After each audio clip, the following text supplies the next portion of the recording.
সরকারি চাকরিতে প্রবেশের বয়সসীমা ৩০ থেকে ৩৫-এর দাবিতে আন্দোলনে নেমেছে শিক্ষার্থীরা। তারা বলছেন, দীর্ঘ ১২ বছর ধরে এই আন্দোলন চালিয়ে গেলেও এখনো এ নিয়ে কোনো আশ্বাস পাওয়া যায়নি। দাবি আদায়ে শনিবার সকাল থেকে শাহবাগ চত্বর অবরোধ করে তারা।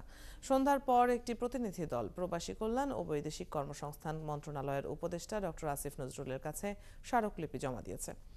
সুনির্দিষ্ট ঘোষণা না দেয়া পর্যন্ত দাবি আদায়ে অনড় থাকার ঘোষণা আন্দোলনকারীদের। আরও জানাচ্ছেন সাজিদ সরকার। শনিবার সকাল 11টার পর থেকে শাহবাগ চত্বরে অবস্থান নিয়ে আন্দোলন শুরু করে ৩৫ প্রত্যাশী সাধারণ শিক্ষার্থীবৃন্দ। আন্দোলনকারীরা বলছেন, দীর্ঘ ১২ বছর ধরে চলা তাদের এই আন্দোলন পুলিশ দিয়ে বারবার দমানোর চেষ্টা করা হলেও তারা শান্তিপূর্ণ আন্দোলন করছেন।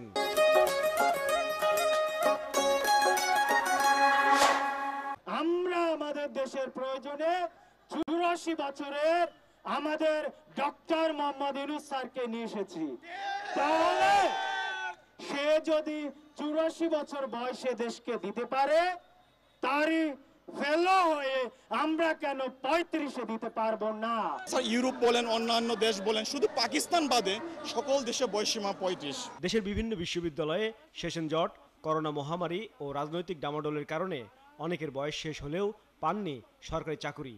তাই বয়স বাড়ানোর এই দাবি। নার্সদের ক্ষেত্রে ৩৫ এবং চট্টগ্রাম পার্বত্যের জন্য রাখা হয়েছে ৪০ বছর। এখানে আরও একটি বৈষম্য সাধারণ ছাত্রছাত্রীদের জন্য। পাবলিক ইউনিভার্সিটিতেও সেশন জট হয়, ন্যাশনাল ইউনিভার্সিটিতেও হয়, যেখানে অনার্স মাস্টার শেষ করতে একটা স্টুডেন্টের ২৬-২৭ বছর লেগে যায়, সেখানে মাত্র ৩০-এর শৃঙ্খলে কেন আমাদের আবদ্ধ রাখবেন? সকাল থেকে চলা আন্দোলন বিকেল পর্যন্ত ২ দফা আলটিমেটাম দেওয়ার পরও সরকারের পক্ষ থেকে কোনো ধরনের আশ্বাস না আসায় আন্দোলন চালিয়ে যাওয়ার ঘোষণা দেন তারা।